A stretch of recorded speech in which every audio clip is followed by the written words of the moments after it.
Hello students, last lecture में हमने जो लास्ट टॉपिक पढ़ा था वो था लैटिस। ठीक है, स्पेस लैटिस की हम बात कर रहे थे कि लैटिस क्या होता है। कोई भी पॉइंट्स होते हैं स्पेस के अंदर जो सिस्टमेटिकली और या रेगुलरली अरेंज किए गए हो एक सिस्टमेटिक पैटर्न में, तो हम उसको लैटिस बोलते हैं, स्पेस लैटिस। और उन्हीं लैटिस पॉइंट पे अगर कोई एटम, मॉलिक्यूल या आयन आ जाता है तो हम उसको क्रिस्टल लैटिस बोलते हैं। फिर हमने बात करी थी यूनिट सेल की, जो एक बेसिक फंडामेंटल एक स्मॉलेस्ट यूनिट होती है जिसके रिपीट होने से हमारा कोई भी क्रिस्टल डेवलप होता है। ठीक है, उसमें हमने बात करी थी प्रिमिटिव या नॉन प्रिमिटिव यूनिट सेल की। अब बात करते हैं हम जो लैटिस हमने पढ़ा है, ये हम ऐसे बोल सकते हैं जो यूनिट सेल्स हमने पढ़े, ठीक है, वैसे ही बोल सकते हैं। या लैटिस से हम बात करते हैं जो लैटिस पढ़े उसके क्या टाइप होते हैं। तो सबसे सिंपल लैटिस होता है एक 1D लैटिस। 1D से हमें नाम से ही पता लग रहा है कि वन डायमेंशनल उसमें क्या होता है, लैटिस पॉइंट्स होते हैं यानी। ठीक है, तो यहां पर अगर हम देखें तो 1D लैटिस लिखा है टाइप्स ऑफ लैटिस में। 1D lattice, all lattice points along only one line. ठीक, एक लाइन के अलोंग लैटिस पॉइंट्स होते हैं इस केस में। फॉर एग्जांपल ये 1 2 3, तो ये एक लाइन के अलोंग ही होंगे सिर्फ ये लैटिस पॉइंट। ठीक है, तो ये 1D लैटिस कहलाएगा यानी। Only one parameter required. ठीक है, अगर हमें 1D लैटिस को समझना है तो सिर्फ हमें एक पैरामीटर की रिक्वायरमेंट होगी। ठीक है, और वो एक पैरामीटर क्या होगा, इन दोनों के बीच में जो डिस्टेंस है, यानी कोई से भी दो कॉन्जिक्यूटिव देख लो, ये जो डिस्टेंस है, ठीक है, फॉर एग्जांपल मैंने ये ए डिस्टेंस मान लिया, तो ये भी ए डिस्टेंस होगा। ए डिस्टेंस मतलब रेगुलर पैटर्न में अरेंज होना चाहिए, सिस्टमेटिक पैटर्न में, तो ए डिस्टेंस में अरेंज है। मतलब अगर मुझे 1D लैटिस को डिफाइन करना है तो मुझे कोई भी दो कॉन्जिक्यूटिव लैटिस पॉइंट के बीच का डिस्टेंस पता होना चाहिए। तो मैं यहाँ पर लिखा मैंने एक पैरामीटर, मतलब एक डिस्टेंस पता होना चाहिए। तो भाई लिखा only one parameter required, that is distance between two lattice point. फिर सेकेंड है 2D लैटिस। तो 2D आपको समझ ही आ गया होगा। 1D लैटिस का मतलब कोई सी भी, ऐसे मान लो x एक्सिस के अलोंग है, 2D लैटिस मतलब x और y, और 3D का मतलब x, y और z तीनों एक्सिस के अलोंग हो जाएगा। तो all lattice point along a plane, यहाँ लाइन था, यहाँ पर अब क्या आ गया, प्लेन आ गया। तो जैसे ये बोर्ड है, ये क्या एक प्लेन है, तो ये x और y, ठीक है, तो ये x और y एक्सिस मिलके एक क्या बनाता, प्लेन बनाता है। 3 पैरामीटर रिक्वायर्ड। ठीक है, 2D लैटिस को डिफाइन करने के लिए मेरे को 3 पैरामीटर चाहिए होंगे। ठीक है, कौन कौन से, 2 तो sides and 1 angle. 5 type of 2D lattice possible. ठीक है, अगर मैं बोलता हूं ये 2D लैटिस है, ठीक है, तो ये लैटिस पॉइंट ये हुआ x एक्सिस के अलोंग, और ये हुआ किसके, y एक्सिस के अलोंग। ठीक है, तो ये x और y एक्सिस के अलोंग हुआ 2D लैटिस, तो मिलके क्या बना रहा, प्लेन बना रहा है। अब इसको डिफाइन करने के लिए दो चीजें, एक तो इन दो कॉन्जिक्यूटिव, मतलब ऐसे मैं मान सकता हूं कि इसके और इसके बीच का डिस्टेंस, x एक्सिस पे जो डिस्टेंस है दो कॉन्जिक्यूटिव लैटिस पॉइंट के बीच का डिस्टेंस, एक तो ये चाहिए होगा, एक इस तरीके से वर्टिकल में मुझे चाहिए होगा। तो फॉर एग्जांपल मैंने मान लिया इन दोनों के बीच का डिस्टेंस, तो इसको मैंने मान लिया b। ठीक है, फिर अगर मैं इनको ऐसे ज्वाइन कर दूं, ठीक है, अगर मैं यहां पर इनको ऐसे ज्वाइन कर देता तो इन दोनों लाइन के बीच, इन एक x एक्सिस के अलोंग और एक y एक्सिस के अलोंग एक क्या बनता है, एक तरीके से एंगल बनता। इस एंगल को मैंने माना अल्फा। तो 3 पैरामीटर हो गए, यानी 2 तो साइड्स हो गई, एक ये a, एक ये b और एक एंगल अल्फा। ठीक है, तो टोटल 3 पैरामीटर चाहिए होगा मुझे 2D लैटिस। ठीक है, 2D लैटिस को क्या करने के लिए, डिफाइन करने के लिए। ये क्या है, 1D लैटिस है, तो इसमें तो एक ही पैरामीटर चाहिए होगा, एक लाइन के अलोंग होगा, ये x और y दोनों एक्सिस के अलोंग होगा, और ये क्या होगा, 2D लैटिस होगा। अब 2D लैटिस में इन 3 पैरामीटर की हेल्प से, मतलब 2 साइड और एक एंगल की हेल्प से, ठीक है, हम टोटल 5 2D लैटिस बता सकते हैं। पहला है स्क्वायर। स्क्वायर के केस में क्या होगा, ये a डिस्टेंस और b डिस्टेंस दोनों इक्वल होंगे, और जो एंगल होगा इन दोनों के बीच में वो कितना होगा, 90 डिग्री होगा। तो इस तरह का जो लैटिस होगा वो 2D लैटिस में स्क्वायर लैटिस बनाएगा। सेकंड, a और b is not equals to each other. ठीक है, a b के इक्वल नहीं, मतलब a कुछ अलग डिस्टेंस होगा, b कुछ अलग होगा। ठीक है, आइदर ये हॉरिजॉन्टली इनके लैटिस पॉइंट के डिस्टेंस ज़्यादा होगा या वर्टिकली वाला डिस्टेंस ज़्यादा होगा, दोनों बराबर नहीं होंगे। हाँ, एंगल दोनों के बीच में क्या होगा, 90 होगा, तब रेक्टेंगुलर 2D लैटिस बना लेगा। थर्ड देखिए पैरेललोग्राम, ठीक है। तो पैरेलल मतलब ये वही है बेसिक मैथमेटिक्स अप टू 10 तक जो आप पढ़ते हो, तो आपको इनकी सबकी स्क्वायर, रेक्टेंगल, पैरेललोग्राम, रोम्बस, इनकी डेफिनेशंस पता है तो वहाँ से आप लिख सकते हो पैरामीटर। पैरेललोग्राम में क्या होता है, साइड्स फिर से इक्वल नहीं होती, ठीक है, ए और बी जो साइड्स है वो इक्वल नहीं होगी, और एंगल जो है वो भी 90 डिग्री नहीं होगा। तो जैसे इसमें मैंने वर्टिकल बनाया तो हो सकता है ऐसे वर्टिकल ना बन के थोड़ा सा एक एंगल में जैसे शिफ्ट हो जाए, ठीक है। फॉर एग्जाम्पल ये पॉइंट यहाँ ना आके यहाँ आ जाता, यहाँ आ जाता, इस तरीके से। फोर्थ है रोम्बस। तो रोम्बस के अंदर क्या है, वापस से साइड्स तो इक्वल होती है, ठीक है, हॉरिजॉन्टली वर्टिकल साइड्स तो इक्वल होगी, लेकिन जो एंगल है वो ना तो 60 डिग्री होगा ना ही क्या होगा 90 डिग्री होगा। अदर देन कोई भी एंगल हो सकता है लेकिन 60 और 90 नहीं होना चाहिए, तब वो रोम्बस बना लेगा। और लास्ट लिखा है हेक्सागोनल। हेक्सागोनल में ए और बी इक्वल होने चाहिए, लेकिन जो एंगल है वो 60 डिग्री होना चाहिए, ठीक है। तो एक आइडिया दिया, वैसे 1D 2D लैटिस का एज सच हमारा कोई यूज़ नहीं है। हम सारी जो आगे की स्टडी करने वाले, जो हमारा चैप्टर चलने वाला है वो 3D लैटिस पे चलने वाला है। लेकिन हाँ, क्योंकि एक हम टॉपिक को स्टार्ट कर रहा है तो सीक्वेंस से चीज़ों को समझते चल रहे हैं, तो जो जहाँ पर क्या क्या चीज़ें पॉसिबल हो सकती है वो मैंने एक बार बताने की कोशिश करी, ठीक है। तो समझने वाली चीज़ें, ज़्यादा कुछ ऐसे परेशान होने की जरूरत नहीं है। अब आए सबसे इंपॉर्टेंट जो इसमें होता है 3D लैटिस। तो all lattice point present in space, that is x, y and z axis. ये x चल रहा है, ये y चल रहा है, z आपकी तरफ मान लो या बोर्ड के पीछे की तरफ मान लो। अब ऐसे एक पॉइंट आगे तरफ भी आने लगे, यानी x एक्सिस पे भी लैटिस पॉइंट हो, y एक्सिस पे भी लैटिस पॉइंट हो, z एक्सिस पे भी लैटिस पॉइंट हो। तो थोड़ा सा आप सोचिएगा, ऐसे a और b साइड दिए तो इसमें क्या हो जाएगी, a, b और एक आपकी तरफ जो आ रहा है वो क्या हो जाएगी, साइड c हो जाएगी।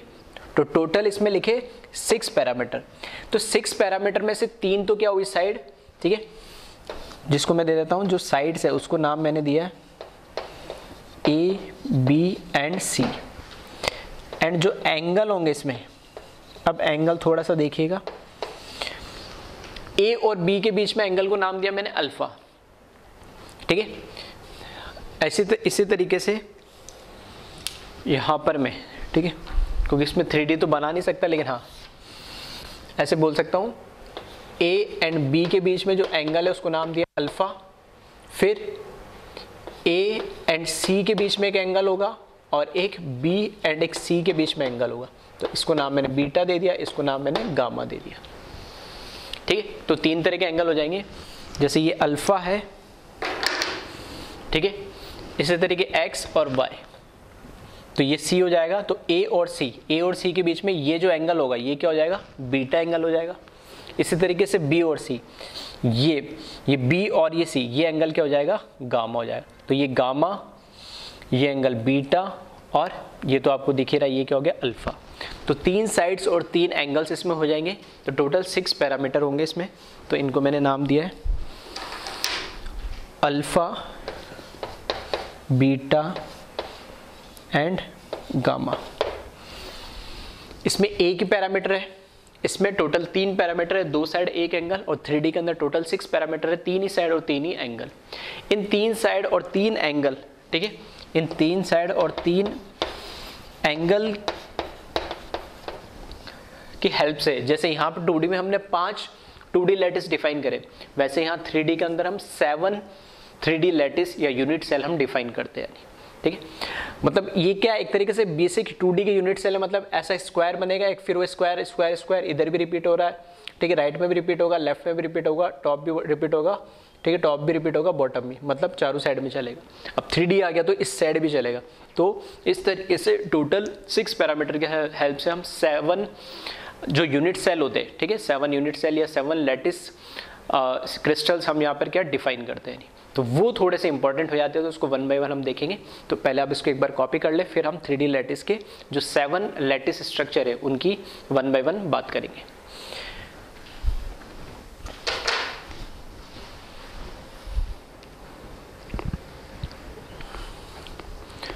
अब हम बात करते हैं जो 3D लैटिस हमने पढ़ा है, तो हमने उसमें देखा है कि 3 तो साइड्स और 3 ही एंगल्स उसमें चाहिए, टोटल 6 पैरामीटर चाहिए 3D लैटिस को डिफाइन करने के लिए। तो उन 6 पैरामीटर के बेसिस पे 7 तरह के हमारे क्या क्रिस्टल लैटिस बनते हैं या यूनिट सेल बनते हैं बेसिक, ठीक है। तो जिसका नाम है, फर्स्ट है क्यूबिक, जिसे हमें आगे पूरे चैप्टर में इसी पे हम कंटिन्यू करेंगे, क्यूबिक यूनिट सेल पे। फिर tetragonal, orthorhombic, monoclinic, hexagonal, rhombohedral और, ठीक है, रोम्बोहेड्रल और ट्राइगोनल भी बोला जाता है ना। फिर एक लास्ट ट्राइक्लिनिक। अब इनके बेसिस पे, ठीक है, पहले तो आपको ये नाम सारे याद होने चाहिए।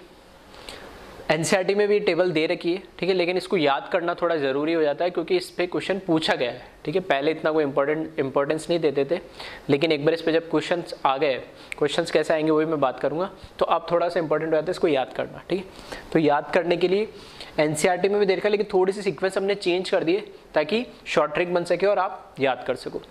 तो याद करने के लिए शॉर्ट ट्रिक जो बनाई है इस तरीके से, चाहो तो आप इससे याद करो, डायरेक्ट याद कर सकते हो तो डायरेक्ट करो, या और कोई शॉर्ट ट्रिक बना सकते हो तो आपकी इच्छा है, ठीक है। तो क्यूबिक मतलब सी से कंप्यूटर लिखा मैंने, टी से फिर टीचर लिख दिया, ओ से ऑफिस, एम से में, ठीक है, एच से हस्ती और आर से रहती और लास्ट में टी से थी। तो देखना क्या लिखा है, यहां लिखा है कंप्यूटर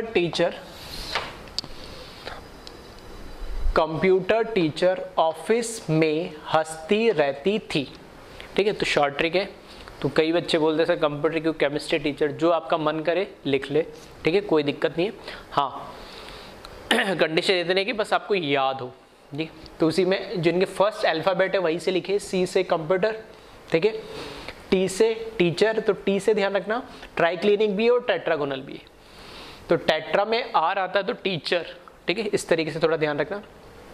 ऑर्थोरोपिक एक ही है, ओ से ऑफिस में, एम से एक ही है, मोनोक्लिनिक में, हेक्सागोनल से, एच से हस्ती, और यहाँ पे रोम्बोहेड्रल और ट्राइगोनल, ठीक है। देखने में तो ऐसा लगता है कि सर 3 टी है, लेकिन यहाँ पे रोम्बोहेड्रल भी लिखा है, रोम्बोहेड्रल को ट्राइगोनल भी बोलते हैं, वो एक अलग बात है। तो यहाँ आर से लिखा है रहती, और ट्राइक्लिनिक मतलब थी। तो इस तरीके से आपको ये 7 बेसिक जो यूनिट सेल है वो तो ये नाम याद रखने। अब क्या इसमें ध्यान रखना होता है, जो इनके बीच में रिलेशन है, कि हमें पता है 3 डिस्टेंस है ए बी सी, उसी तरीके से 3 एंगल है अल्फा बीटा और गामा, ठीक है। तो उनके बीच में क्या रिलेशन है हर एक यूनिट सेल के लिए, वो हमें ध्यान रखना होता है। फॉर एग्जांपल जो क्यूबिक है, ठीक है, तो क्यूबिक के अंदर क्या है, जो तीनों साइड्स है ना, इस तरीके से ध्यान रखना। क्यूबिक के अंदर जो तीनों साइड्स है वो ए बी के इक्वल होता है, बी सी के इक्वल होता है, मतलब तीनों साइड्स एक दूसरे की क्या होगी, इक्वल होगी, यानी किसमें, क्यूबिक के अंदर। फिर जब टेट्रागोनल में आओगे तो ध्यान रखना A equals to B but B is not equals to C. फिर ऑर्थोरोम्बिक में आओगे तो A is not equals to B, B is not equals to C. तो इस तरीके से ध्यान रख सकते हो। क्यूबिक तो आपको पता ही है सबको, ठीक है, मतलब एक स्क्वायर मैंने बेस लिया और उसके ऊपर उसी तरीके का जो स्क्वायर की मतलब जो बेस हमारा बना था प्लेन का, जिसमें एक्स और वाई एक्सिस की जो लेंथ थी उसी से उसके साइड्स बना दिए और उसी से उसका क्या बना दिया हमने, रूफ बना दिया। तो वो एक स्क्वायर जो क्यूबिक बॉक्स बन जाएगा। तो आपको बताइए वो उससे राइट साइड से नॉट इक्वल्स टू लिखना तो टेट्रागोनल हो जाएगा वो। एक और नॉट इक्वल्स टू मतलब तीनों साइड से इक्वल नहीं होगी तो ऑर्थोरोम्बिक बन जाएगा। आगे जैसे हमने ये लिखा है उसका अब अपोजिट वे में लिखते हुए चलना। अपोजिट मतलब अब वापस इसी को रिपीट कर रहा हूं मैं, that means A is not equals to B is not equals to C, इसको वापस रिपीट करा, ठीक है। अब इसके बाद कौन आ रहा है, ये आ रहा है, तो इसके बाद सेम ऐसा ही एंगल ये रिपीट कर दूंगा जिसमें A equals to B is not equals to C आ जाएगा, ठीक है। तो इस तरीके से आपको इसको क्या करना है, रिपीट करना है नहीं, और वापस जब लास्ट में आओगे, ठीक है, जैसे 1 2 3 कहाँ से स्टार्ट करा, ये सारे इक्वल है, इसमें एक नॉट इक्वल से इसमें दोनों नॉट इक्वल आ गया, इसको वापस उल्टा लिखना है बिल्कुल जैसा, तो एज इट इज ये लिखा, फिर इसका मैंने एज इट इज ये लिखा, और इसका A is equals to B is equals to C, ठीक है। और लास्ट जो है हमारा ट्राई क्लिनिक है, ठीक है। तो ट्राई क्लिनिक में ध्यान रखना तीनों ही नॉट इक्वल्स टू है, A is not equals to B is not equals to C। तो क्वेश्चन 4 ऑप्शन दे देगा, कोई भी 4 नाम दे देगा और पूछेगा, इस तरह के 4 ऑप्शन दे देगा कौन किसको मैच करता है, तो इस तरह के क्वेश्चंस बन सकते हैं। यानी या ये दे देगा कि A is not equals to B is not equals to C, तो मल्टीपल में क्वेश्चन क्या बन जाएगा, ये किसके लिए होता है, मोनोक्लिनिक के लिए भी होता है, ऑर्थोरोम्बिक के लिए भी होता है, और किसके लिए होता है, ट्राई क्लिनिक के लिए भी होता है। तो इस तरीके से क्वेश्चन इसमें पूछा जाता है। फिर ये तो हुआ साइड्स के बारे में, ठीक है। वापस समझाता हूँ, तीनों इक्वल्स, फिर एक राइट साइड से नॉट इक्वल, ये फिर दोनों नॉट इक्वल, फिर जैसे ये लिखा उसको अपोजिट, तो इसकी जैसे ये लिख दिया, ठीक है, फिर इसकी जैसे ये लिख दिया, और इसकी जैसे वापस ये लिख दिया, ठीक है, मतलब रिवर्स जा रहे हैं हम। और लास्ट वाले में सारे नॉट इक्वल्स आ जाएंगे, ट्राई क्लिनिक में ध्यान रखना। फिर एंगल की हम बात करें तो यहाँ पे अल्फा, बीटा और गामा सभी इक्वल होते हैं, और सभी क्या होते हैं, 90 डिग्री होते हैं, ये हमें पता ही है नहीं, ठीक है। अल्फा, बीटा और गामा तीनों ही 90 डिग्री होंगे, और इसमें कोई दिक्कत नहीं है। इसमें भी सेम यही रहेगा, अल्फा, बीटा, गामा इक्वल होंगे, और ये भी 90 डिग्री। थर्ड में भी यही होगा, अल्फा, बीटा और गामा, और तीनों 90 डिग्री, तो इसमें तो कोई लोड ही नहीं आ रहा है, नहीं, ठीक है। सबसे लास्ट वाले पे आ रहा हूँ पहले मैं। सबसे लास्ट वाले में ट्राई क्लिनिक जो है, अल्फा, बीटा, गामा और 90, बिल्कुल इसके जैसे लिखा जैसे ये 3 लिखे हैं, यानी, ठीक है। तो बस इसमें अब डिफरेंस क्या है, लिखा तो बिल्कुल वैसा ही है, लेकिन बस सब जगह मैं क्या कर दे रहा हूँ, नॉट इक्वल्स लगा रहा हूँ, मतलब तीनों साइड्स भी इक्वल नहीं होती है, और तीनों एंगल्स में कोई सा भी एक एंगल 90 डिग्री भी नहीं होना चाहिए। क्लियर है? इससे ऊपर आ जाओ, यहाँ पर भी लिख रहा हूँ मैं, alpha is equals to beta is equals to gamma is equals to 90 degree. इस केस में क्या है, या अल्फा, बीटा और गामा तीनों इक्वल्स तो होते हैं, लेकिन तीनों में से तीनों इक्वल भी होंगे, लेकिन कोई 90 डिग्री का नहीं होगा, तो वो क्या बना लेगा, रोम्बोहेड्रल या ट्राइगोनल बना लेगा, यानी, ठीक है। अब जो इसमें ये मोनोक्लिनिक और हेक्सागोनल है, ठीक है, मोनोक्लिनिक और हेक्सागोनल, इसमें ध्यान रखना है, इसमें क्या होगा, alpha is equals to gamma तो होता है, ठीक है, और वो कितना होता है, 90 डिग्री। बट जो इसमें बीटा होता है वो नॉट इक्वल्स टू 90 डिग्री होता है, ये ध्यान रखना। अल्फा, बीटा, गामा 90 डिग्री आ रहा है, तो इसमें अल्फा, गामा तो होता है, लेकिन बीटा 90 डिग्री नहीं होता। अब बीटा का मतलब क्या है, ध्यान रखना, अल्फा, बीटा और गामा जैसे हमने बताया, तो वो साइड्स के एंगल है, तो बीटा इसमें 90 डिग्री नहीं होगा, बाकी अल्फा और गामा हो जाएगा। और इसी तरीके से हेक्सागोनल में आओगे तो अल्फा और बीटा इसमें 90 डिग्री होगा, जैसे अल्फा गामा वैसे अल्फा बीटा होगा, और या गामा जो होगा वो 120 डिग्री होता है, ठीक है। अल्फा, बीटा 90 एंड गामा कितना होगा, 120 डिग्री। तो इस तरीके से आप साइड्स को और एंगल्स को ध्यान रख सकते हो थोड़ा, ठीक है। अब एक जितना सिंप्लीफाई हो सकता है तो मैं बताने की कोशिश कर रहा हूँ, और फिर भी किसी को लगता है कि नहीं कोई और दूसरी ट्रिक है या मैं और कैसे याद कर सकता हूँ, तो वो आपकी चॉइस है। लास्ट ऑप्शन, लास्ट कॉलम जो दे रखा वो है number of Brevis lattice. Brevis lattice का मतलब क्या है, देखो जो हम यूनिट सेल पढ़ने वाले, ठीक है, उसमें हमने पढ़ा था कैसे, प्रिमिटिव और नॉन प्रिमिटिव। तो प्रिमिटिव और नॉन प्रिमिटिव के अंदर, ठीक है, 4 टाइप के सेल होते हैं, यूनिट सेल होते हैं, हमने पढ़ा था सिंपल, ठीक है, फिर सिंपल या जिसको प्रिमिटिव बोलते हैं, और फिर हमने पढ़ा था नॉन प्रिमिटिव में बॉडी सेंटर, फेस सेंटर और एंड सेंटर, ठीक है। तो ये 4 टाइप की जो यूनिट सेल्स है, तो उन 4 टाइप की यूनिट सेल में से कौन कौन सा क्रिस्टल लैटिस कौन कौन सी यूनिट सेल बना सकता है, हो सकता है एक ही बने और हो सकता है एक से ज्यादा बने, ठीक है। तो वही हमें इसमें देखना है कि कौन कौन से, उन्हीं को हम क्या बोलते हैं, ब्रेविस लैटिस बोलते हैं। तो यहाँ पे ध्यान रखना, इस तरीके से लेकर आओ, ठीक है। उनका मीनिंग क्या मैं नीचे लिख दूंगा, ये है एस एस एस, ठीक है, सब जगह मैंने लिख दिया पहले तो एस। एस का मतलब है सिंपल या प्रिमिटिव, ठीक है, नीचे मैं फुल फॉर्म लिख दूंगा। एस का मतलब है सिंपल या प्रिमिटिव। फिर लिख रहा हूं बी, यहां पर भी बी और यहां पर भी, तीन ही में लिख रहा हूं बी, फर्स्ट सेकंड और थर्ड में। बी का मतलब क्या है, नॉन प्रिमिटिव हमने कौन सा पढ़ा था पहला, बॉडी सेंटर, ठीक है, तो ये बॉडी सेंटर यूनिट सेल है फर्स्ट वाले से, ठीक है। फिर उसके बाद हमने पढ़ा था फेस सेंटर, तो एफ, एस तो सब में आएगा, सिंपल प्रिमिटिव तो सब में आता है। बॉडी सेंटर फर्स्ट सेकंड और थर्ड में ही आएगा। फेस सेंटर फर्स्ट में आएगा और थर्ड में आएगा।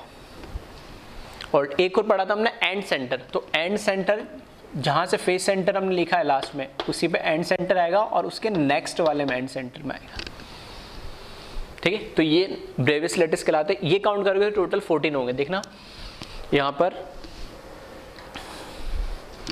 ये कितने टोटल, 3 है, यहां पे 2 है, यहां पे 4 है, यहां पे 2 है, 1 1 1, तो 3 और 2 5, 5 और 4 9, to 11 30 11 12 13 और 14, ठीक है।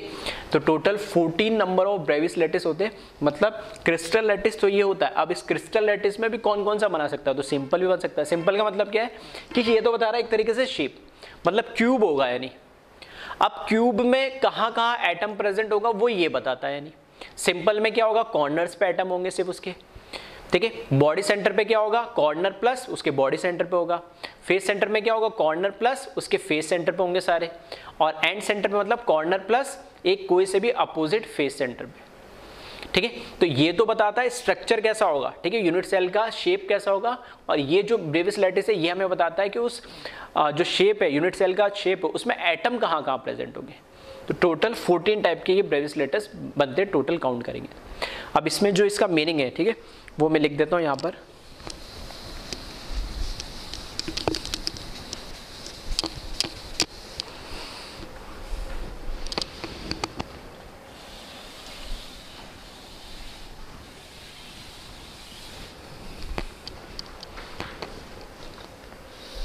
ठीक है, तो अब इसको याद रखना है। अब याद कैसे रखोगे आप, वो आप पे डिपेंड करता है, ठीक है। जितना सिंप्लीफाई हो सकता था वो मैंने तो बताने की कोशिश करी है। यहाँ पे जो एस यहाँ पर है ये बता रहा है सिंपल क्यूबिक।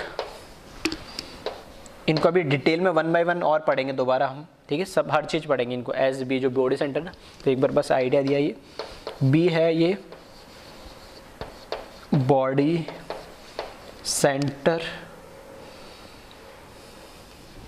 ठीक है। और इसमें जो एफ है ये फेस सेंटर है। एंड ई ए ये है एंड सेंटर,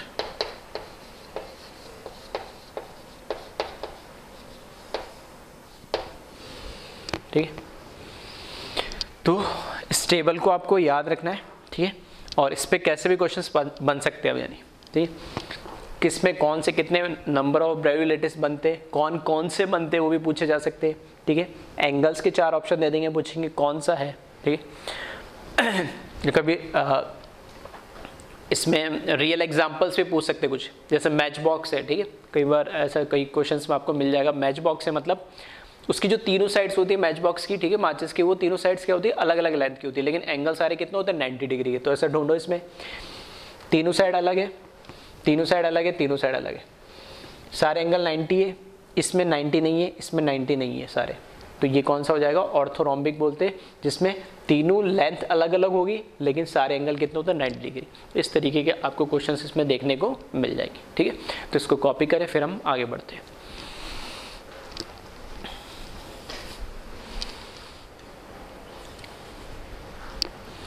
तो जो टोटल अभी हमने देखे कितने, 7 हमारे पास जो क्रिस्टल लैटिस थे 3D के अंदर, उसमें से हमने अब पढ़ना है सिर्फ क्यूबिक यूनिट सेल। हेक्सागोनल भी हम पढ़ते हैं, ठीक है, उसमें बहुत ज़्यादा नहीं, एक दो चीज़ें पढ़ते हैं, लेकिन बाकी जो पूरा डिटेल हम स्टडी करेंगे पूरा क्यूबिक यूनिट सेल को पढ़ेंगे, ठीक है।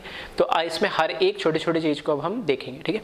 तो जैसे कल मैंने बताया था कि एक क्यूब के अंदर, ठीक है, सबसे पहले तो जिस भी रूम में बैठे हो, ठीक है, उसको एज ए क्यूब कंसिडर करो। नहीं कंसिडर कर सकते तो अभी घर में हो तो घर में कोई भी ऐसी चीज़ जो आपके पास क्यूब हो, ठीक है, कोई प्लास्टिक जो हमारे पास, ठीक है, ऐसे अभी दिवाली गई है तो ऑब्वियसली बात है कई लोगों ने गिफ्ट भी दिए होंगे, ठीक है, गिफ्ट भी आए होंगे किसी के, ठीक है, या ऑनलाइन हम ऑर्डर्स करते हैं तो उसमें भी स्क्वायर बॉक्स आते हैं, तो उन बॉक्स को भी लेके बैठ सकते हो और उसको थोड़ा एज्यूम करने में थोड़ा सा 3D में आसानी होगी, ठीक है। या कुछ भी ऐसा आपके पास क्यूब हो घर में, सॉलिड हो या फिर, ठीक है, कार्डबोर्ड का बना हो, कैसा भी हो, तो उसको कंसिडर करें और थोड़ा सा एक दो बार देख लोगे, फिर उसके बाद इमेजिन ये करना है कि जिस भी रूम में हम बैठे वो क्या है, क्यूब है, ठीक है। तो वैसे मैंने एक बना दिया क्यूब, फ्री हैंड से बनाया, तो थोड़ा सा ऊपर नीचे टेढ़ा मेढ़ा होगा तो थोड़ा सा एडजस्ट कर लेना, ठीक है।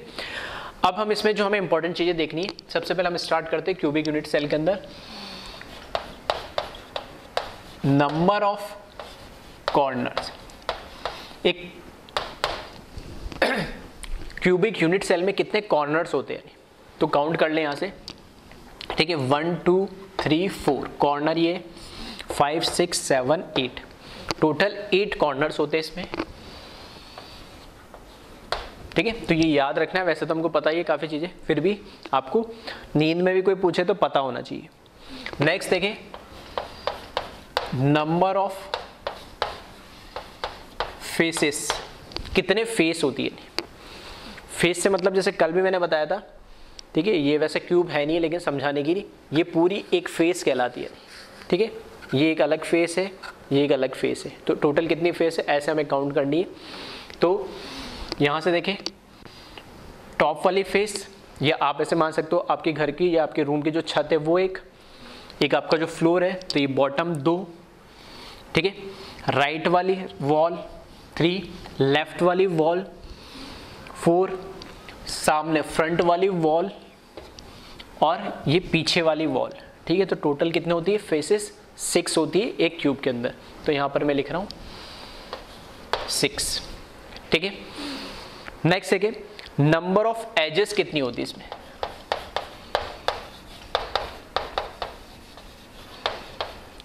नंबर ऑफ एजेस है कितने किनार हम जिसको बोलते हैं हिंदी में, तो एजेस काउंट कर ले। यहाँ देखिए 1 2 3 4, 4 एज तो टॉप वाली जो हमारी, ठीक है, टॉप फेस है उसमें 4 फेस तो ये हो गई, सॉरी एजेस ये हो गई 1 2 3 4। फिर यहाँ लेफ्ट से स्टार्ट कर रहा हूँ, ये तो काउंट हो गई 5 6 7, ठीक है। फिर ये काउंट हो गई 8 9 10, ठीक है। फिर 11 ये काउंट हो चुकी है और ये 12, या और सिंपल वे में तो अपोजिट वाली काउंट कर लो इन्हें, 12 एजेस होती है, जैसे 1 2 3 4, ठीक है। फिर 5 6 7 8 9 10 11 12, कैसे भी कर लो इन्हें, ठीक है। तो याद रखना आपको नंबर ऑफ एजेस कितनी होती है इसमें, 12 होती है, क्लियर है। फिर देखिए number of face center, number of face centre, देखो फेस सेंटर का मतलब क्या है, जो भी फेस है हमारे पास, ये पूरी एक फेस है, ठीक है, इस फेस का जो सेंटर होगा उसको हम क्या बोलेंगे, फेस सेंटर। ये फेस एक है और इसका सेंटर भी एक होगा, तो ऑब्वियस सी बात है, लॉजिकल, ये पूरी एक फेस है तो इसका यहाँ पे कहीं सेंटर होगा, ये पूरी एक फेस है तो यहाँ पे कोई एक सेंटर होगा। तो टोटल नंबर ऑफ फेसेस कितनी है हमारे पास, 6, तो फेस सेंटर भी टोटल कितने हो जाएंगे, ठीक है, 6 हो जाएंगे। तो यहाँ पर लिख रहा हूँ नंबर ऑफ फेस सेंटर कितने होंगे हमारे पास, 6। उसी तरीके से नंबर ऑफ एज सेंटर, ठीक है, नंबर ऑफ एज सेंटर, तो एजेस, जैसे ये पूरी ये एक एज है तो इसका जो सेंटर होगा उसको क्या बोलेंगे, एज सेंटर, ठीक है। तो 12 एजेस है तो एज सेंटर भी कितने हो जाएंगे, 12, क्लियर है। फिर आ जाओ number of body centre, number of body centre, मतलब बॉडी का सेंटर, नाम से ही मुझे पता लग रहा है नंबर ऑफ बॉडी सेंटर। ठीक है, बॉडी के कितने सेंटर होंगे, मतलब इस क्यूब के कितने सेंटर होंगे, या जिस रूम में आप बैठे हो उसका एग्जैक्टली सेंटर क्या होगा।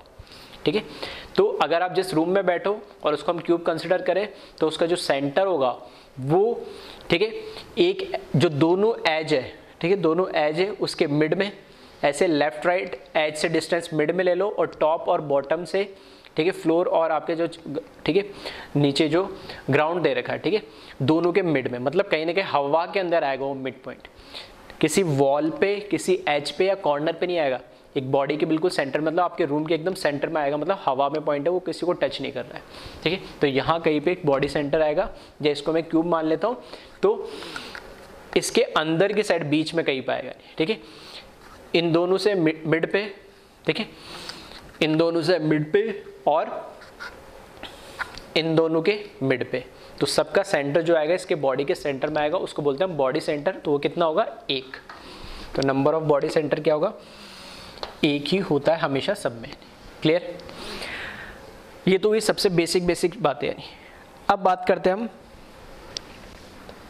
Number of face diagonal, number of face diagonal. ठीक है, डायगोनल हमें पता है, जैसे स्क्वायर बनाओ, ठीक है, नॉर्मल जैसे स्क्वायर बना होता है या रेक्टेंगल बना होता है, तो अपोजिट वर्टेक्स को हम जब ज्वाइन करेंगे तो ये एक डायगोनल कहलाती है। क्लियर है, अब जैसे अगर ये मैं इसको क्यूब मान के चलता हूँ तो इस कॉर्नर से इस कॉर्नर को ज्वाइन करेंगे तो ये क्या हो जाएगी, एक डायगोनल होगी। तो एक फेस पे कितनी डायगोनल हो सकती है, तो ये अगर एक फेस है तो इसके अपोजिट कॉर्नर को ज्वाइन करूंगा तो एक डायगोनल ये और दूसरी डायगोनल ये, मतलब एक फेस पे 2 डायगोनल होगी, तो इनको बोलते हैं फेस डायगोनल। तो 1 और 2, इसी तरीके से 1 और 2, इसी तरीके से 1 और 2। तो एक फेस डायगोनल पे, सॉरी, एक फेस पे 2 फेस डायगोनल है, तो टोटल नंबर ऑफ फेसेस कितनी है, टोटल नंबर ऑफ फेसेस हमारे पास कितनी है, 6। तो नंबर ऑफ फेस डायगोनल कितनी हो जाएगी, उसकी डबल, क्योंकि एक फेस पे कितने डबल आ रही है, क्योंकि एक फेस में 4 कॉर्नर होते हैं, 4 वर्टेक्स है, तो 2 उस पर फेस डायगोनल बनेगी, अपोजिट को ज्वाइन करेंगे, तो total number of face diagonal कितनी हो जाएगी, 12। ठीक है, क्यूब की बात हो रही है सारी अभी। इसी तरीके से नंबर ऑफ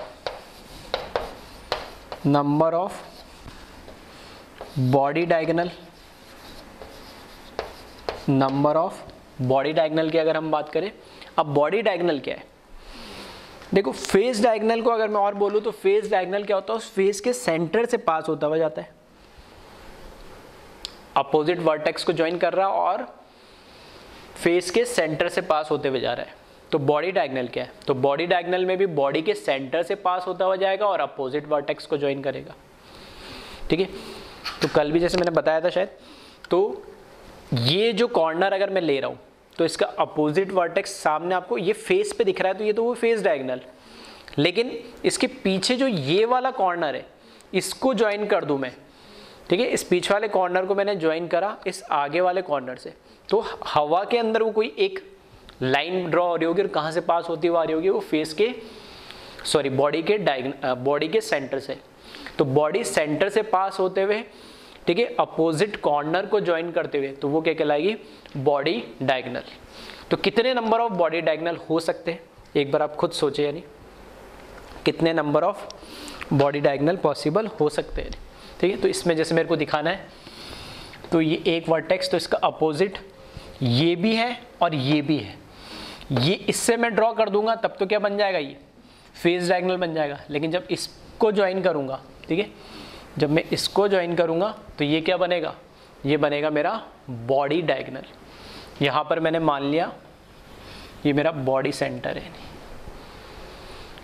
ठीक है, ये क्या है, मेरा बॉडी सेंटर है। तो इसको मैं लिख देता हूँ, ये है बॉडी डायगोनल। अगर इनको, ठीक है, यहाँ और सिंप्लिसिटी यहाँ मुझे दिखाना हो, जैसे इस फेस में भी दिखाना हो तो ये मेरा क्या हो जाएगा, ये फेस डायगोनल हो जाएगा क्योंकि फेस को ज्वाइन करता हुआ आ रहा है।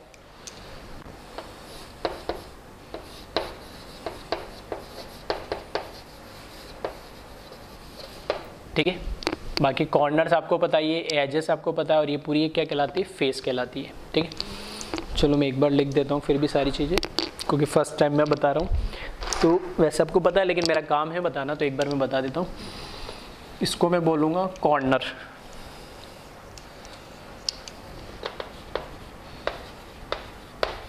ये कॉर्नर होगा तो टोटल 8 कॉर्नर्स होंगे ऐसे। इसको मैं बोलूँगा, ये एक क्या है, एज है।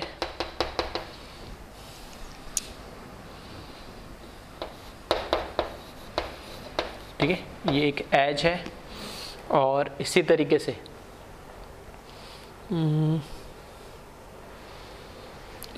से अगर मुझे ये एक क्या कहलाएगी इसमें, ये एक फेस कहलाएगी इसमें। ठीक है, तो कॉर्नर मार्क कर दिया, फेस मार्क कर दिया, एज मार्क कर दी। ठीक है, फेस सेंटर, तो ये होगा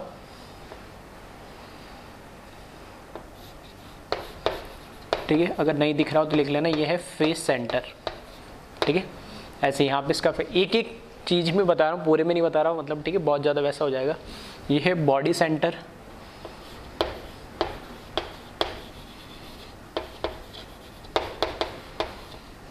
ठीक है, ये बॉडी सेंटर है, फेस सेंटर है। बाकी आ गया, बॉडी डायगोनल बना दिया मैंने, फेस डायगोनल बना दिया।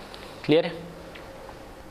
ठीक है, अब ये देखिए नंबर ऑफ बॉडी डायगोनल कितने होंगे। हाँ, एक चीज़ और स्पेशली, देखिए वैसे मैंने बोला नहीं था, वैसे फर्स्ट लेक्चर में मैं जनरली बोल देता हूँ इस चैप्टर के लिए स्पेशली, है ना। अगर कई लोग बच्चे यूज़ कर रहे थे अभी तक दूसरे में तो भी ठीक है, नहीं कर रहे तो भी ठीक है, लेकिन अब स्पेशली इस चैप्टर में एटलीस्ट 3 से 4 कलर के पेन आप यूज़ करिएगा, क्योंकि इसमें आप एक मोनोटोनिक पेन से यानी ब्लू कलर से या ब्लैक कलर से पूरा लिखोगे तो बाद में जब आप इसको, ठीक है, मैं पढ़ा रहा हूँ तब तो आपको समझ में आएगा, उसमें कोई दिक्कत नहीं आएगी, आपको भी समझ में आएगा। लेकिन जब आप 1 महीने 2 महीने बाद या जब बाद एग्जाम टाइम में आप जब रिवाइज करेंगे तब आपको पता नहीं चलेगा इस डायग्राम में क्या क्या चीज़ कैसे है। यानी तो कलर का, ठीक है, कलर्ड पेन या कलर्ड पेंसिल आप बिल्कुल यूज़ करें इसके अंदर चीज़ों को मार्क करने के लिए। अदरवाइज क्योंकि हम 3D चीज़ें पढ़ने वाले 2D प्लेन के ऊपर या पेपर के ऊपर, यानी ठीक है, 2D बोर्ड है मेरे पास, आपके पास 2D पेपर है, उस पर आपको ड्रॉ करना है। मैं भी यहाँ 2D पे ड्रॉ करूँगा, समझा 3D में दूंगा, मैं मॉडल्स वगैरह स्ट्रक्चर बता दूंगा, लेकिन आपको लास्ट में जब रिवाइज करोगे तब इतना बार बार इतने लेक्चर्स को सुनना पॉसिबल नहीं हो पाता। इसलिए कलर्ड पेन या कलर्ड, ठीक है, पेंसिल का यूज़ करें ताकि चीज़ों को डिस्टिंग्विश कर पाए और रिवीजन के टाइम में आपको दिक्कत ना हो। ठीक है, तो नंबर ऑफ बॉडी डायगोनल कितने होंगे वो एक बार आप सोच ले और बताएं मुझे, total number of body diagonal. ठीक है, तो ठीक है, तो जिन लोगों ने सोच लिए बहुत ठीक है, एक बार हम देख लेते। ये कॉर्नर, इसका आगे वाला कॉर्नर इसके पीछे वाले कॉर्नर से ज्वाइन करेगा एक बॉडी डायगोनल। इसका आगे वाला कॉर्नर इसके पीछे वाले कॉर्नर से ज्वाइन होगा तो वो भी एक बॉडी डायगोनल, बॉडी सेंटर से पास हो जाएगा। कितने हो गए? 2। इसी तरीके से अपोजिट वर्टेक्स ये है, तो एक इसका आगे वाला कॉर्नर और इसका पीछे वाला कॉर्नर, 3 बॉडी डायगोनल। इसका आगे वाला कॉर्नर और इसके पीछे वाला कॉर्नर, 4 बॉडी डायगोनल। तो टोटल 4 बॉडी डायगोनल होते और टोटल कितने? 12 फेस डायगोनल होते हैं। ठीक है, तो टोटल आपको पता होना चाहिए कहाँ होता है, कैसे होता है, वो भी मैं आपको समझाने की कोशिश कर रहा हूँ साथ के साथ। तो टोटल जो बॉडी डायगोनल होते हैं वो कितने होते हैं? 4 होते हैं। चाहो तो इसमें लिख लेना, it passes through face centre और इट पासिस थ्रू, ठीक है, body centre and joining two opposite vertex. Clear है? अब इसमें हम आगे देखते हैं जो 2 चीजें, एक तो फेस कॉर्नर वॉर्नर, इसमें तो कोई दिक्कत नहीं है, लेकिन जो फेस डायगोनल और बॉडी डायगोनल है, ठीक है, इनकी डायमेंशन की थोड़ी सी हम बात कर लेते हैं। ठीक है, क्या होगी, क्या वैल्यू होगी इसकी। तो पहले मैं बात कर रहा हूँ फेस डायगोनल की। देखो फेस जो डायगोनल है इसमें देखने में दिक्कत हो रही तो वहां से बता दूंगा, फिर भी एक बार यहाँ देख ले, क्योंकि ये क्यूब है तो सारी लेंथ बराबर है, ठीक है। यहाँ देखने से आपको पता नहीं लग रहा, ठीक है, लेकिन अगर मैं बोल रहा हूँ ये ए लेंथ है तो ये भी ए लेंथ है और ये भी ए लेंथ है, ये भी ए लेंथ है, ए लेंथ है, ए लेंथ है, ये सारी सेम लेंथ है, तभी ये क्या बनेगा, क्यूब बनेगा यानी, ठीक है। तो सारी लेंथ इसमें बराबर है, ये आप ध्यान रखना, पहले हमने मेंशन कर दिया क्योंकि ये क्या है, क्यूब है।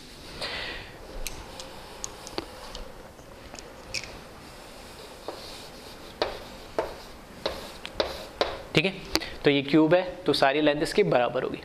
तो मुझे फेज डायगोनल कैलकुलेट करनी है, तो ये साइड और ये साइड, ठीक है, राइट एंगल ट्रायंगल बना रहा है, ये राइट एंगल ट्रायंगल बना रहा है और इसमें यहाँ पर ये क्या होगा, 90 डिग्री होगा ये।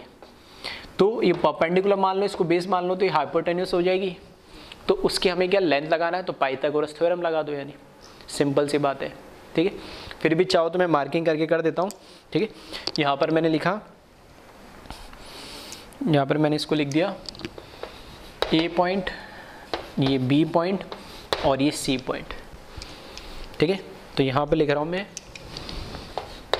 From triangle A B C, ठीक है। तो इस तरीके से मान लो, ठीक है, या कैसे मान लो, है ना, इसको स्क्वायर ही मान के चलना, ठीक है, या क्यूब ही मान के चलना।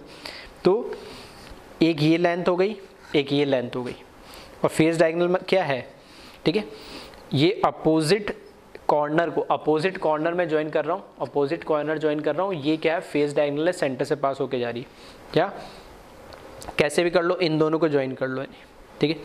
तो ये ज्वाइन करा मैंने अपोजिट, ठीक है, ये अपोजिट ज्वाइन करा, ये, ठीक है, इसको परपेंडिकुलर मान लो, इसको बेस मान लो, ये बेस परपेंडिकुलर और ये हाइपोटेन्यूस, ठीक है। तो ये एंगल कितना होगा, 90, ये भी ए डिस्टेंस है, ये भी ए डिस्टेंस है, तो पाइथागोरस लगा देंगे। तो इसके अकॉर्डिंग यहाँ देखें तो AC, ठीक है, तो यहाँ पर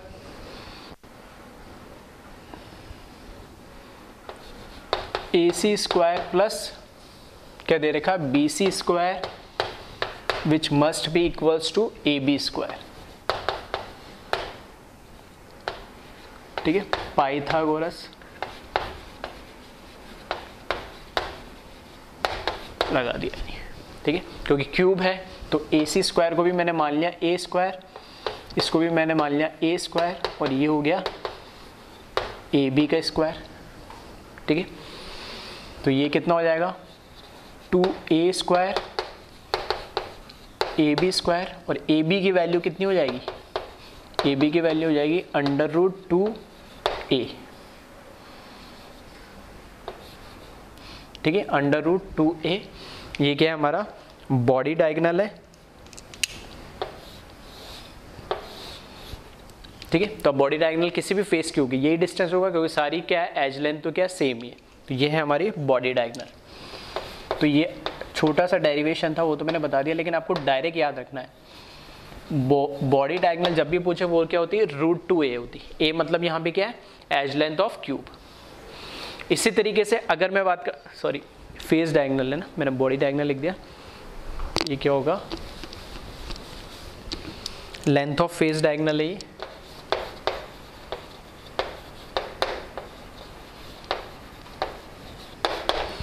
ठीक है। इसी तरीके से अगर मुझे बॉडी डायगोनल की लेंथ कैलकुलेट करनी है, बॉडी डायगोनल की लेंथ कैलकुलेट करनी है तो कैसे करेंगे, तो देखना इसमें ये साइड आनी चाहिए, ये साइड आनी चाहिए, तो ये तो मैंने कंसिडर कर ही ली, ठीक है। साथ में मैंने क्या कंसिडर करा, देखना ध्यान से मैं क्या कर रहा हूँ, मैंने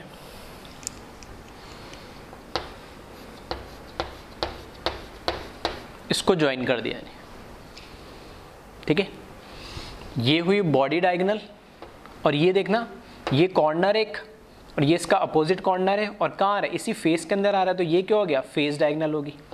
और ये क्या है, एक नॉर्मल एज लेंथ है ऑफ क्यूब। तो फिर से अगर मैं इसको मार्किंग कर दूं, ठीक है, ये बी तो पहले ऑलरेडी से मार्क है, तो इसको मैंने डी मार्क कर दिया और इसको ई मार्क कर दिया, ठीक है। तो from triangle B D E, ठीक है, तो बी डी में ये बी डी ई तो क्या हो गई, एच की लेंथ हुई, और बी ई क्या हुई, ये मेरा फेस डायगोनल हुआ, और यहाँ से बी डी क्या हुआ, बॉडी डायगोनल हुआ है। ठीक है, थोड़ा सा आई थिंक अज्यूम कर पा रहे होंगे। मतलब इसमें मैंने क्या करा, ये वाला कॉर्नर को पीछे वाले कॉर्नर से ज्वाइन करा, ये तो हुआ मेरा बॉडी डायगोनल। ठीक है, इस बॉडी डायगोनल में, ठीक है, ये तो हुआ मेरा क्या, आगे वाला कॉर्नर और पीछे वाला कॉर्नर हुआ बॉडी डायगोनल। इसको मेरे को कैलकुलेट करना है। इसको कैलकुलेट करना है तो एक तो मेरे को क्या लेना पड़ेगा इसमें इस वाले कॉर्नर, पीछे वाला कॉर्नर, मतलब पीछे वाला कॉर्नर और ये इधर ऊपर वाला कॉर्नर, ये सामने, इन दोनों को मैंने क्या करा, ज्वाइन करा, तो ये हो गया फेस डायगोनल। तो एक बॉडी डायगोनल आगे वाले कॉर्नर से इसका पीछे वाला कॉर्नर, इसका पीछे वाला कॉर्नर या इस फेस के अपोजिट से आया, तो ये तो हुआ फेस डायगोनल। ठीक है, और इन दोनों को मैंने क्या करा, ज्वाइन कर दिया। नहीं तो ये क्या बनाएगा, वापस से बना क्या रहा है, राइट एंगल ट्राइंगल ही बना रहा है। इस राइट एंगल ट्राइंगल में, ठीक है, इस राइट एंगल ट्राइंगल के अंदर, ठीक है, ये एंगल क्या होगा, 90 डिग्री होगा। ठीक है, ये राइट एंगल ट्राइंगल में ये एंगल क्या होगा, 90 डिग्री होगा, ये वाला, क्योंकि इसमें आपको ऐसे दिख रहा, वो फेस पे है, फेस से ऊपर लाइन जा रही, तो यहाँ से यू ट्राइंगल ड्रॉ करोगे। ठीक है, इस तरीके टेढ़ा ट्राइंगल है ये। ठीक है, लेकिन है तो क्या, बेस पे ये तो 90 डिग्री है। तो यहाँ से इसमें देखें, from triangle B D E, ठीक है, क्योंकि मुझे वापस से क्या लगाएंगे, इसको परपेंडिकुलर मान लो, इसको बेस मान लो, और ये क्या हो गया, वापस हाइपोटेन्यूस हो जाएगी, 90 डिग्री अपोजिट वाली हाइपोटेन्यूस होती है। ठीक है, तो यहाँ से वापस D E square plus B E square is must be equals to B D square. ठीक है, तो यहाँ से अब देखना, डी ई तो एक एज है, एज लेंथ है, तो ये तो हो जाएगा ए स्क्वायर प्लस बी ई क्या है, एक फेस डायगोनल है, और फेस डायगोनल, ठीक है, कोई भी हो, अब ये ए भी करा है लेकिन फेस डायगोनल कोई भी, उसकी लेंथ तो सेम ही होगी। ये क्या हो जाएगा, √2 a का whole square is equals to B D square. इसको कैलकुलेट कर ले तो A square plus 2a square is equals to B D square, तो ये हो जाएगा 3a square equals to B D square. तो यहाँ से बी डी की वैल्यू हो जाएगी √3a। ठीक है, इसको भी रिजल्ट को डायरेक्ट ध्यान रखना। ठीक है, छोटा सा डेरिवेशन था जो मैंने बता दिया। इसको बोलते हैं हम लेंथ ऑफ बॉडी डायगोनल। किसी भी एक बॉडी डायगोनल की जो लेंथ होगी, ठीक है, तो फेस डायगोनल हमेशा √2a होता है, डायरेक्ट ध्यान रखिएगा। बॉडी डायगोनल हमेशा √3a होता है। ठीक है, कैसा है मैंने थोड़ा सा बता दिया। ठीक है, इसमें कोई दिक्कत हो रही है तो खुद से एक बार डायग्राम बना के ट्राई करके देख लेना। ठीक है, वैसे दिक्कत आनी नहीं चाहिए। ठीक है, तो ये कुछ पॉइंट्स है क्यूब के बारे में जो हमें पता होना चाहिए। कॉर्नर किसको बोलते हैं, फेस किसको बोलते हैं, एज किसको बोलते हैं, बॉडी सेंटर किसको बोलते हैं, फेस सेंटर किसको बोलते हैं, फेस डायगोनल क्या है, बॉडी डायगोनल क्या है। ठीक है, फिर length of body diagonal, length of face diagonal क्या है, number of corners, number of face center, number of faces, number of edge center, number of edges, सब चीज़ें हमें, ठीक है, नींद में भी कोई पूछे तो पता होना चाहिए। ठीक है, तो एक बार आप इसको चाहो तो कॉपी कर लो।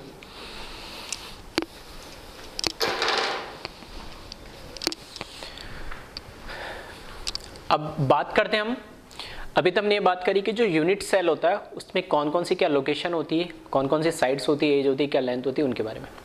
अब जो क्यूब है, ठीक है, इस क्यूब जो हमारा यूनिट सेल है उसके अंदर अब हम बात करें एटम्स कहाँ पर रखा है और कहाँ किस पोजीशन पे रखे होने से उस एक एटम का एक यूनिट सेल में कितना कंट्रीब्यूशन है, कि किस लोकेशन पे मैं वो एक एटम रखूं ताकि उस यूनिट सेल में, क्योंकि हम क्या बोल रहे हैं, ये यूनिट सेल में मुझे, एक यूनिट सेल में मुझे इफेक्टिव पता लग जाए कि एक यूनिट सेल में किसी भी एलिमेंट के या किसी भी स्ट्रक्चर के कितने एटम है, तो वही यूनिट सेल क्योंकि बार बार क्या होता है, रिपीट होगा, तो उसी से हमारा क्रिस्टल लैटिस बनेगा। तो हमें बस एक यूनिट सेल के बारे में पढ़ना है, तो यूनिट सेल के बारे में हमें क्यूब पढ़ना है। देखिए क्रिस्टल लैटिस तो हो गया क्यूबिक। अब उसमें ये देखना है कि लोकेशंस, एटम कहाँ पर है, कॉर्नर पे है, फेस सेंटर पे है, बॉडी सेंटर पे, एज सेंटर पे, कहाँ पर है, ठीक है, उसके अकॉर्डिंग। ठीक है, तो स्टार्ट करते हैं फर्स्ट पोजीशन हम। तो यही लिखा मैंने, contribution of atom in one unit cell. First लिखा है लोकेशन ऑफ एटम। तो एटम की लोकेशन क्या है, तो मैंने पहले लोकेशन लिखी कॉर्नर पे। अगर क्यूब के कॉर्नर पे एटम रखा हुआ है, ठीक है, फॉर एग्जांपल, और जो भी ध्यान रखना, एटम हम ले रहे या कोई भी जो भी मॉलिक्यूल हम लेंगे वो हमेशा स्फेरिकल मान के चलेंगे। ठीक है, सर्कुलर नहीं स्फेरिकल लेके चलेंगे, क्योंकि हम किसमें, स्पेस के अंदर बात कर रहे हैं, 3D की बात कर रहे हैं। तो मैंने मान के चला कि ये जो मेरे पास एटम है, स्फेरिकल एटम है, ये इस कॉर्नर पे रखा हुआ है। अब कॉर्नर पे रखा है तो यहां पर तो मुझे क्या दिख रहा है, यहां पर तो मुझे कैसे दिख रहा है, ये 2D के अंदर दिख रहा है। तो 3D के अंदर कैसे दिखेगा, तो थोड़ा सा उसको भी हम देखेंगे। तो पहली बात तो, अगर मैंने इस एटम को इस कॉर्नर पे रखा हुआ है, ठीक है, इस एटम को इस कॉर्नर पे रखा हुआ है, तो कितना पार्ट इस यूनिट सेल के अंदर इसका आएगा। ठीक है, तो इसको कैसे समझे, तो उसके लिए इस तरीके से आप ध्यान रखना कि मैं ये बोल रहा हूं, पहले मैंने क्या बोला है, number of unit cell share one atom. जिस भी लोकेशन पे मैंने क्या करा है, अपना एटम रखा है, उस एटम को कितने number of unit cell share कर रहे हैं। मतलब एक ही एटम मल्टीपल शेयर्स में, मल्टीपल क्या यूनिट सेल्स में आ रहा है, तो वो मुझे पता होना चाहिए। तो इसको समझने के लिए, थोड़ा सा सिंप्लिसिटी के लिए, मैंने मान लिया कि ये मेरा क्या है, यूनिट सेल है, क्यूबिक मान के चलना। ठीक है, ये मेरा यूनिट सेल है, ये कॉर्नर से इसके यहाँ आपके साइड दिख रहे 4 कॉर्नर, ठीक है, यहाँ दिख रहे मुझे क्या 4 कॉर्नर। तो फॉर एग्जांपल मैंने कोई से भी एक कॉर्नर की बात कर ले, इस ऊपर वाले कॉर्नर की मैं बात कर रहा हूँ। अब जो भी क्रिस्टल लैटिस है उसमें ये एक यूनिट सेल है, ऐसे मल्टीपल यूनिट सेल होंगे जो लेफ्ट साइड में भी बढ़ रहे होंगे, आगे भी बढ़ रहे होंगे, पीछे भी बढ़ रहे होंगे, इस साइड भी बढ़ रहे होंगे, टॉप में भी बढ़ रहे होंगे, और ठीक है बॉटम में भी बढ़ रहे होंगे यूनिट सेल्स। ठीक है, तो फॉर एग्जांपल मैंने मान लिया एक यूनिट सेल इसके राइट में लगा दिया इसे, ठीक है, एक यूनिट सेल मैंने लगा दिया इसके टॉप में लगा दिया, ठीक है, और एक यूनिट सेल इसके क्या करा, पैरेलल लगा दिया। पैरेलल मतलब इस तरीके से। तो टोटल कितने हो गए, या इसको मैं ऊपर है ना नीचे लगा देता हूँ, है ना, इस तरीके से टोटल 4 यूनिट सेल हो गए। तो ग्रीन वाला मैंने अलग इसलिए लिया है क्योंकि इसकी मैं बात कर रहा हूँ, ठीक है, इसकी मैं बात कर रहा हूँ। तो अगर मैं बात कर रहा हूँ कॉर्नर की, ठीक है, अगर मैं बात कर रहा हूँ कॉर्नर की, तो कॉर्नर को कितने शेयर कर रहे हैं वो मुझे देखना है। अब जैसे मैंने बात करी इस कॉर्नर की, इस वाले ग्रीन वाले की, ये वाला कॉर्नर है, तो ये जो कॉर्नर है, ये कॉर्नर इस वाले यूनिट सेल में भी आ रहा है, ठीक है, ऐसे ही, ठीक है। ये अगर मैं यहाँ पे नीचे लेता हूँ इसको और इसको ऐसे टॉप पे रख देता हूँ, तो ग्रीन वाला का देखना, ये जो कॉर्नर है कहाँ कहाँ शेयर होगा। ग्रीन वाले के अंदर तो आ ही रहा है ये वाला कॉर्नर, ठीक है, ग्रीन वाला का ऊपर वाला कॉर्नर, ग्रीन के अंदर तो आ ही रहा है कॉर्नर, ये मतलब ये शेयर कर ही रहा है इस कॉर्नर को, इससे ऊपर वाला भी कर रहा है, ग्रीन वाले के इस साइड वाला भी कर रहा है इस कॉर्नर को शेयर, और इससे ऊपर वाला भी शेयर कर रहा है इस कॉर्नर को, ठीक है, 4 तो शेयर कर रहे हैं। अगर मैं कोई एक और यूनिट सेल ऊपर लगा दूं तो क्या ये शेयर करेगा उस कॉर्नर को, नहीं। क्या यहाँ पे लगा दूं तो शेयर करेगा, नहीं। यहाँ पे लगा दूं शेयर करेगा, नहीं। इसके ऊपर लगा दूं तो भी नहीं। हाँ, लेकिन इसके यहाँ पीछे लगाने से भी उस पर तो कोई फर्क नहीं पड़ रहा। हाँ, लेकिन मैंने क्या करा, इसके इधर नीचे लगा दिया, तो इसका जो नया मैंने एक और यूनिट सेल लगाया वो उसका ऊपर वाला कॉर्नर वो शेयर करेगा नहीं। तो एक ऐसे शेयर करेगा, तो जैसे आपको 4 दिख रहे, ऐसे 4 में सामने से भी यूनिट सेल लगा दूं तो चारों के चारों वो क्या करेंगे, इस वाले कॉर्नर को क्या करेंगे, शेयर करेंगे, ठीक है। तो 4 ये है, तो इस कॉर्नर को 4 तो ये शेयर कर रहे, और 4 ऐसे कैसे लाके सामने से और लगा दूं मैं, तो टोटल कितने होंगे, एक कॉर्नर को 8 यूनिट सेल शेयर करते हैं। आ रही बात समझ में। तो यहाँ पे मैंने लिखा number of unit cell share one atom, corner के एटम को कितने यूनिट सेल शेयर करेंगे, 8। क्लियर। अब बात हो रही contribution of one atom in one unit cell, लेकिन एक कॉर्नर को तो 8 यूनिट सेल ने शेयर करा और उस कॉर्नर पे मैंने क्या रखा था, एक एटम रखा था, और वो भी कैसा, स्फेरिकल। तो वो क्या आ रहा होगा, सबके अंदर थोड़ा थोड़ा सा पार्ट आ रहा होगा उसका, ठीक है। तो एक एटम के अंदर एक यूनिट सेल के अंदर उस एटम का कंट्रीब्यूशन कितना होगा। तो ऑब्वियस ही बात है, एक कॉर्नर को 8 यूनिट सेल शेयर कर रहे हैं, तो उस कॉर्नर पे रखे हुए उस एटम को, या एक ऐसे भी बोल सकता हूं, एक एटम को 8 यूनिट सेल शेयर कर रहे हैं, तो एक यूनिट सेल में कितना पार्ट आएगा उसका, 1/8 पार्ट आएगा। यानी कैसे 1/8 पार्ट आएगा, ठीक है। तो समझने के काफ़ी तरीके, जैसा आपको ईजी लगे। जैसे ये है कॉर्नर, यहाँ पे मैंने स्फेरिकल बॉल रखी, ठीक है, इसके सेंटर पे आएगी वो। तो मैं क्या करूँ, पहले बात तो क्या करा मैंने, जैसे 4 ये है, 4 ऐसे इसके सामने होंगे, तो मैंने उनको क्या करा, ऐसे हाफ में कट कर दिया। जैसे ही मैंने इसको हाफ में कट करूंगा, वो 4 अलग हो गए, ये 4 अलग हो गए। हाफ में कट करने का मतलब है यहाँ पे जो सेंटर में वो स्फेरिकल मेरा एटम रखा था, वो भी हाफ में कट हो जाएगा, ठीक है। तो ऐसे मैं बोल सकता हूँ, वो मेरे पास पहले ऐसे स्फेरिकल था, स्फेरिकल से मैंने क्या करा, इसको हाफ में कट कर दिया। ये 4 के अंदर हाफ पार्ट आएगा। अब हाफ में कट करने के बाद, ठीक है, फिर मैंने यहां से भी इसको कट कर दिया, ठीक है, इस साइड से कट करा तो ये अलग हो गया, तो ये वाला पोर्शन भी इसका क्या हो जाएगा, निकल जाएगा। तो इस तरीके से ये बचेगा मुझे, ठीक है। उसके बाद आप क्या करो, इसको ये वाला पोर्शन, क्योंकि इसमें अब इसका कितना 1/4 पार्ट बचा है, नहीं, उस 1/4 पार्ट को भी आप ऐसे कट कर दो, ठीक है, सामने से कट कर दो, तो इसमें कितना पार्ट बचेगा वो हमें देखना है। तो ऐसे आप चाहो तो कट करके भी देख सकते हो, ये आप, ठीक है। तो इसका एक और कट करोगे तो ये इतना सा पार्ट बचेगा। और अगर मैं इसमें दिखाना चाहूँ, ठीक है, अगर ऐसे आपको नहीं समझ में आया और इसमें अगर मैं दिखाना चाहूँ, तो इस तरीके से देखना, आपको दिखेगा ये,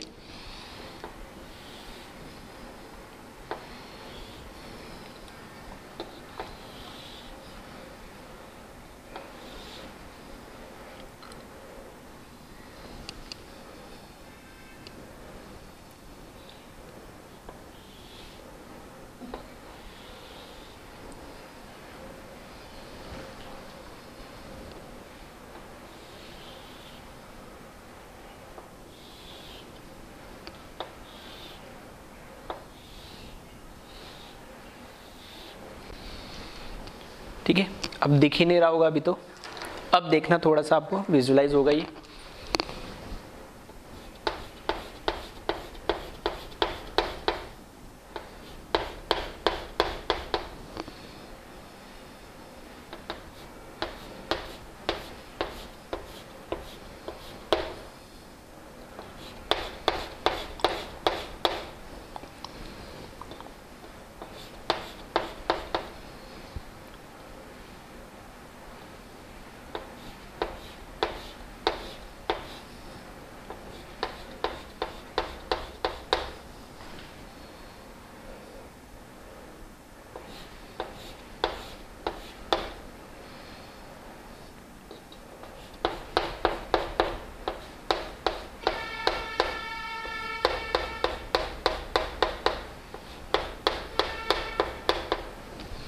ठीक है, अब इस तरीके से अब थोड़ा सा विजुअलाइजेशन आपको आया होगा, ठीक है। तो मेरे कहने का क्या मतलब था, एक जो यूनिट सेल है, ठीक है, उस एक यूनिट सेल में जो ये कॉर्नर पे इधर जो एटम रखा हुआ है, उसका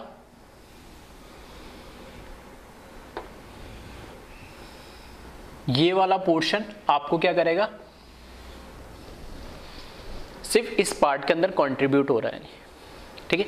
तो मैंने क्या करा, वो जो बॉल रखी हुई थी, एटम जो रखा हुआ था यहाँ पे, ठीक है, तो ये जो एटम है इस कॉर्नर पे रखा हुआ है, ठीक है, एक एटम यहाँ रखा हुआ है, एक यहाँ रखा, एक यहाँ रखा, एक यहाँ रखा, एक, ठीक है, 8 कॉर्नर पे रखा, तब ये आपको ऐसे नजर आ रहा है।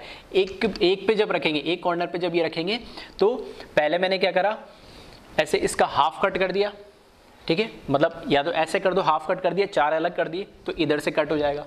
फिर मैंने इधर से कट करा, तो इधर वाले 2 अलग हो गए, ठीक है, तो सिर्फ इसके ऊपर और नीचे वाला बचेगा ये, और एक इसके ऊपर कट करेंगे तो मतलब ये इतना सा पोर्शन, ठीक है, ये इतना सा पोर्शन एक यूनिट सेल के अंदर आएगा, और वो पोर्शन कौन सा है, 1/8 पोर्शन है, यानी, ठीक है।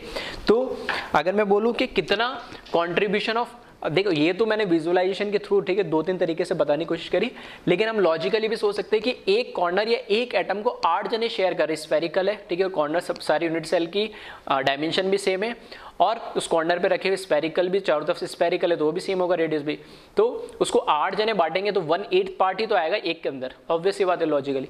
तो एक यूनिट सेल, ठीक है, नंबर ऑफ यूनिट सेल, एक एटम को कितने यूनिट सेल शेयर कर रहे हैं, 8, तो एक यूनिट सेल में उस एक एटम का कंट्रीब्यूशन कितना होगा, 1/8 होगा यानी, ठीक है। तो ये चीज आपको ध्यान रखनी है कि contribution of one atom in one unit cell अगर एक कॉर्नर पे रखा हुआ है, एक कॉर्नर की बात हो रही है, एक कॉर्नर पे रखा हुआ है तो कितना होगा, 1/8 होगा यानी। नेक्स्ट देखिए इसके अंदर सेकंड, अगर लोकेशन, ये तो हुई किसकी, कॉर्नर की बात, सेकंड लोकेशन हम देखते हैं फेस सेंटर की,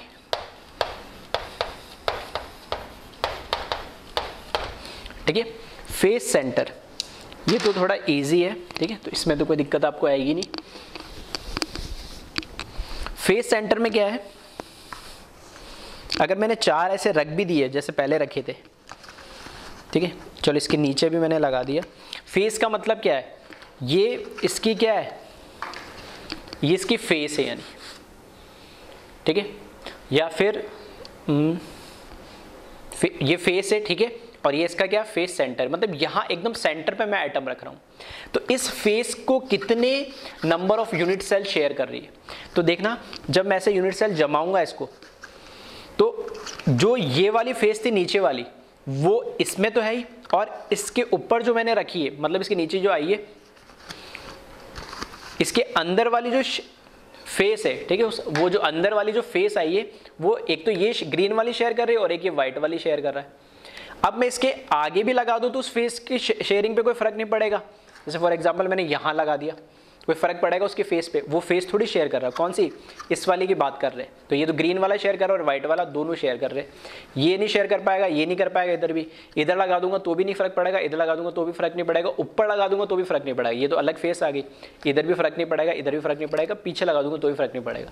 तो अल्टीमेटली जो ये फेस है, इसको जिस फेस से लगेगा, ये मतलब जिस यूनिट सेल से लगेगा सिर्फ वही फेस करेगा। अब ये सिर्फ इसकी बात नहीं हुई, कोई से भी फेस को देख लेना। अगर मैं इस फेस की बात करूं तो अगर मैंने यहां पर एक यूनिट सेल लगा दी, ठीक है, तो अब इसको सिर्फ ये वाला यूनिट सेल क्या करेगा, शेयर करेगा, मतलब एट ए टाइम एक फेस को सिर्फ 2 यूनिट सेल शेयर कर पा रहे, इसके अलावा कहीं पे भी लगा तो फर्क नहीं पड़ रहा है। या मैंने इधर लगा दिया, इस वाली फेस की बात करूं, इधर लगा दिया तो ये दोनों शेयर करेंगे। तो कोई से भी फेस हो, एक फेस को कितने यूनिट सेल शेयर कर सकती है, 2। तो यहां पर बात होगी number of unit cell share one atom, वो कितनी हो जाएगी, 2, मतलब वहां पे जो एटम रखा हुआ होगा सेंटर पे उसको कितने यूनिट सेल शेयर करेंगे, 2 शेयर कर रहे, तो ऑब्वियस सी बात है उन दोनों के अंदर कंट्रीब्यूशन कितना होगा, 1/2, हाफ आ जाएगा। मतलब ये एटम जो ग्रीन वाला एटम है वो इसके सेंटर पे यहाँ रखा हुआ होता, ठीक है, सेंटर पे यहाँ रखा होता, तो आधा कहाँ आ जाता, इसके अंदर जा रहा होता, और आधा किसके अंदर आ रहा होता, इसके अंदर आ रहा होता। तो ये 2 शेयर कर, इस एटम या इस फेस सेंटर को 2 यूनिट सेल शेयर कर रहे, तो एक यूनिट सेल के अंदर इस एटम का कंट्रीब्यूशन कितना होगा, आधा इसमें आएगा और आधा इसमें आएगा नहीं, ठीक है। नेक्स्ट आ जाओ, फेस सेंटर के बाद आ जाओ एज सेंटर।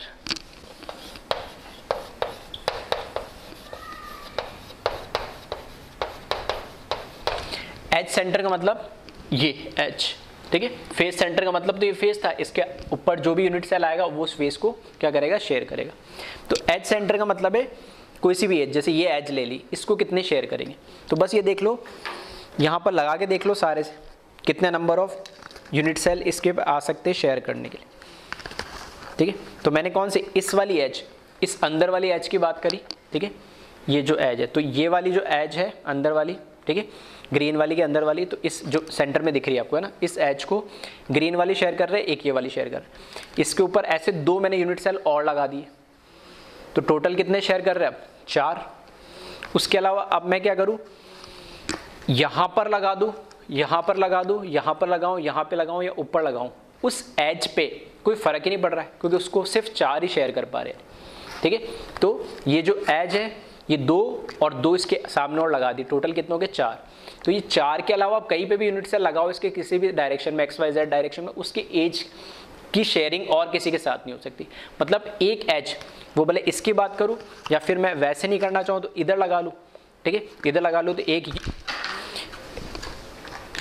अगर ये वाली एज की बात कर रहा हूँ तो एक इसके ऊपर लगा दिया, ठीक है, और 2 इसके सामने लगा दिया, बस। तो कोई सी भी एज देख लो, एक एज को 4 से ज़्यादा यूनिट सेल शेयर नहीं कर सकती है, ठीक है।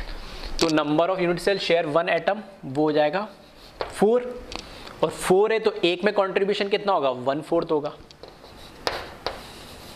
ठीक है। ये तो अब समझ में आ ही रहा होगा। और लास्ट देखें लोकेशन, बॉडी सेंटर, ठीक है। तो बॉडी सेंटर मतलब क्या है कि जो हमारे पास यूनिट सेल है, ठीक है, जो हमारे पास यूनिट सेल है, तो number of unit cell share 1 atom, मतलब ये जो एक एटम है इसके बॉडी के अगर मैं सेंटर में डाल दूं, ठीक है, ऑब्वियस ही बात है सेंटर में डालूंगा तो बॉडी के यानी आपके जो भी रूम है, जैसे इसके अंदर मैंने ये डाल दी बॉल, ठीक है, इसके बॉडी के सेंटर में डाल दूंगा तो इसको बॉडी के सेंटर में रहेगी ये अगर, तो इसको सिर्फ अब मैं इसके दाएं बाएं, ठीक है, लेफ्ट राइट, ठीक है, और वो ऐसा मत बोल देना कि सर वो बॉडी मतलब एटम का साइज इतना बड़ा है कि बाहर ही निकल जाए, नहीं, बॉडी के सेंटर में मतलब वो यूनिट सेल इतना बड़ा और वो एटम्स क्या होता है छोटा होता है, तो बॉडी के सेंटर मतलब उस यूनिट के अंदर ही होगा, ठीक है, साइड से वो बाहर नहीं निकलता है। तो यहाँ पर क्या है, इधर लगाओ इधर लगाओ इधर लगाओ, उससे कोई फर्क ही नहीं पड़ रहा है नहीं किसी भी तरह को। उस एक लोकेशन जो इस बॉडी या यूनिट सेल के सेंटर में, जिसको हम बोलते हैं बॉडी सेंटर, वहां पर अगर हमारा एटम प्रेजेंट है, ठीक है, तो वो सिर्फ और सिर्फ एक ही यूनिट सेल उसको शेयर करता है जिसके अंदर वो है, ठीक है। और उसका कंट्रीब्यूशन कितना होगा, अब इसका कोई डिवाइड तो हो नहीं रहा, किसी का शेयर नहीं कर रहा, तो ऑब्वियसली वो डिवाइड भी नहीं होगा, तो कंट्रीब्यूशन भी उसका क्या होगा, पूरा का पूरा 1 ही होगा, ठीक है। तो यहां पर अगर हम बात करें number of unit cell share 1 atom, तो बॉडी सेंटर पे तो एक ही बॉडी सेंटर एक ही होता है और वो एक यूनिट सेल शेयर करती है, और उसका कंट्रीब्यूशन भी क्या होगा, पूरा का पूरा 1 होगा, जो कि वो एक यूनिट सेल खुद पूरे के पूरे एटम को क्या करके ऑक्यूपाई करके बैठी है, ठीक है। तो ये ठीक है, थोड़ा सा पहली बार था इसलिए थोड़ा मैंने टाइम लिया, ठीक है, बाकी आप खुद एक बार बैठ के लॉजिकली भी देखना, ठीक है, तो आपको सारी चीजें विजुअलाइज होने लगेगी। यानी आपको अगर ऐसा नहीं है तो आप जिस रूम में बैठे उसका कॉर्नर पकड़ना, ठीक है, जैसे इस स्क्रीन का ये कॉर्नर दिख रहा होगा आपको, तो इस स्क्रीन के पीछे एक रूम मानो, आगे एक रूम मानो, 2 पीछे वाले रूम के उस साइड एक रूम, 3 ये जिस रूम में मैं हूं उसके साइड में एक रूम, 4, ठीक है, 4 हो गए ये एक प्लेन के अंदर, ऐसे ही 4 इसके ऊपर रूम, मतलब जिस रूम में मैं हूं उसके ऊपर रूम, इसके पीछे वाले के ऊपर रूम, इसके इधर वाले के ऊपर रूम और उसके पीछे वाले का ऊपर रूम। तो वो जैसे मैंने चार्ट, ठीक है, बॉक्स यूज करके उसके ऊपर नीचे बताया, वैसे आप ऐसे भी कंसिडर कर सकते हो, ठीक है, कॉर्नर हो, साइड हो या एज के लिए।